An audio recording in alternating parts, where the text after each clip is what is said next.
মান যারা কবরি বাদা ওয়াফাতি ওয়াজাবাত লাহু শাফাতি।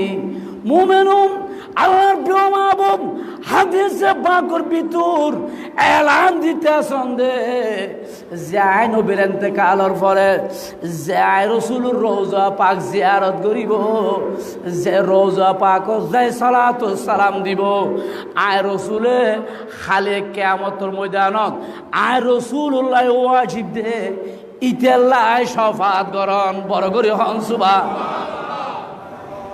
যে হাদিসা নবীর রওজা পাক যায় সালাতু সালাম দিব, হাদিসা বিবেল্লাহ শাফাত করন না রাসূলুল্লাহ কি ওয়াজিব।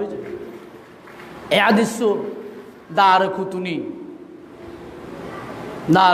শরীফের মধ্যে নকল করছে ইমাম ফিল হাদিস।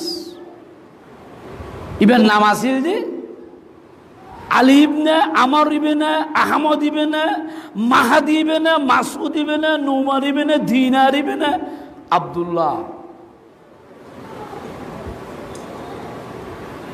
দারকুতুনির ইমাম ফিল হাদিস। অনর দারকুতুনির মধ্যে হাদিস ইবনে নকল করছে যে নবীর রওজা পাক জিয়ারত করাইব খালি কিয়ামতের মাঠে আর নবী হদিদের শাফাত করেন না, আই নবীল্লাহ ওয়াজিব হয়ে যাবে। বড় করে হন সুবহানাল্লাহ। আর বড় করে হন না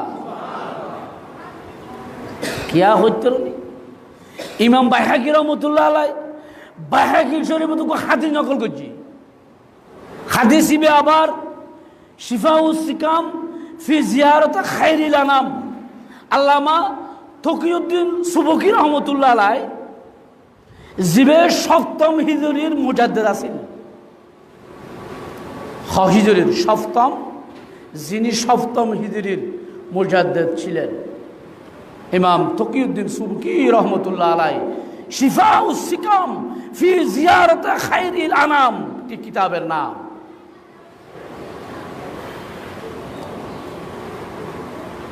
ওয়াহাবিয়ার প্রথম লিডার ইবনে তাইমিয়া 728 হিজরি। ওয়াহাবিয়ার দ্বিতীয় লিডার ইবনে কাইয়ুম এবার 751 হিজরি। ইমাম তকিউদ্দিন সুবকি রহমতুল্লাহ আলাই 751 হিজরিত ইমাম। একই যুগের যাতে ইবনে তাইমিয়া যাতে ফতোয়া দিয়ে মদিনা শরীফ জিয়ারতের উদ্দেশ্যে যাওয়ার নাম শিরিক। আর বড় করে হয় না মদিনা শরীফ জিয়ারতের উদ্দেশ্যে যাওয়ার নাম কি শিরিক। 728 হিজরির ফতোয়া।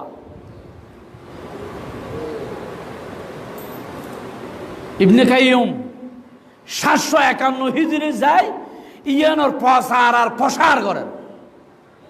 তখন ইমাম তকিউদ্দিন সুবকি রহমতুল্লাহ আলাই ইবে তো মুজাদ্দিদ আছিল, দিনের সংস্কারক আছিল। ইবে হয়তো আমার সুপকে না থাকুম যেটা মুস্তফার নবুয়তের সিনা পাগর অতি হলম চলের বই কেনা থাকুম। তো কিতাবগুলি কি শিফাউস সিকাম ফি জিয়ারত খায়রিল আনাম।